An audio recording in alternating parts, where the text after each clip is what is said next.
The rain was a relentless curtain, blurring the neon glow of the city into a hazy watercolor. Inside the inkwell, a small, dimly lit bookstore tucked away on a forgotten side street, Ilara traced the spine of a worn, leather-bound edition of Wuthering Heights. She wasn't reading it, not really.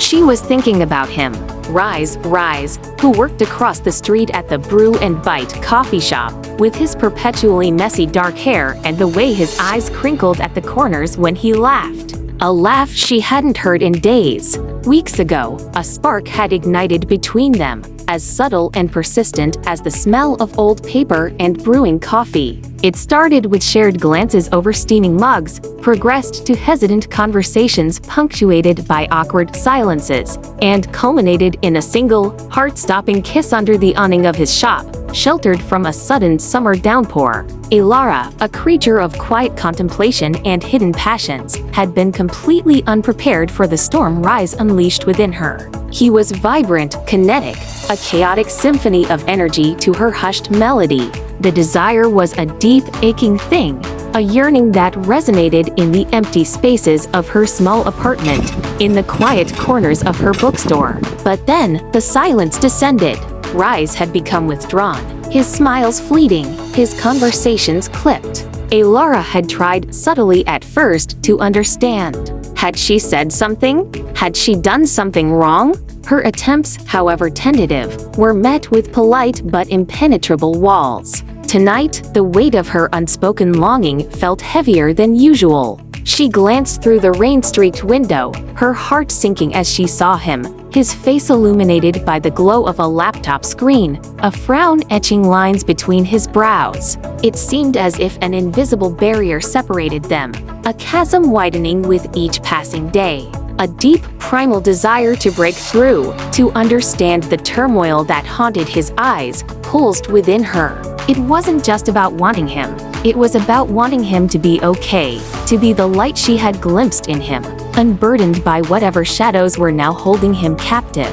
Suddenly, the bell above the door chimed, its delicate sound a stark contrast to the drumming rain. Rise stood there, his hair plastered to his forehead, his eyes searching hers with an intensity that made her breath catch.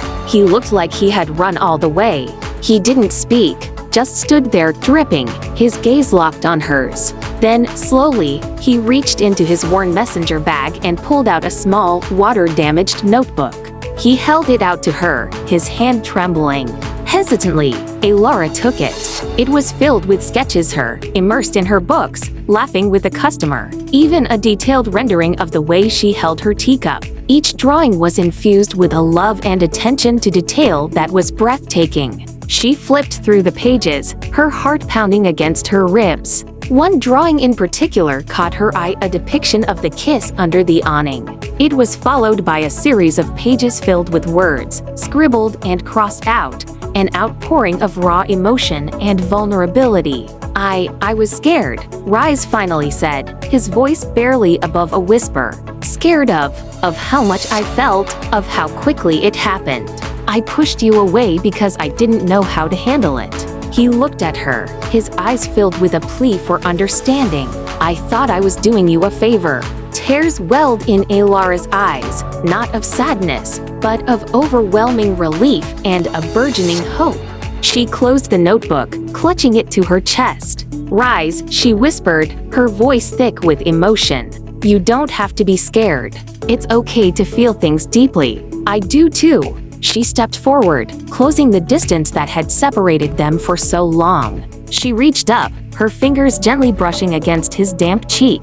The deep desire that had been simmering within her, a longing for connection on a soul level, crystallized in that moment. It wasn't just the physical ache of wanting to kiss him. It was a deeper yearning to share her vulnerability, her passions, her entire self with him.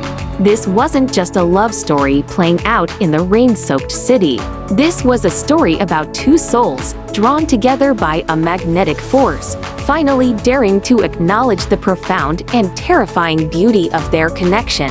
A connection fueled by a desire that ran deeper than words. As their lips met again, under the watchful gaze of the old, leather-bound books, the rain outside seemed to soften, no longer a barrier, but a gentle lullaby to the quiet revolution taking place within the inkwell.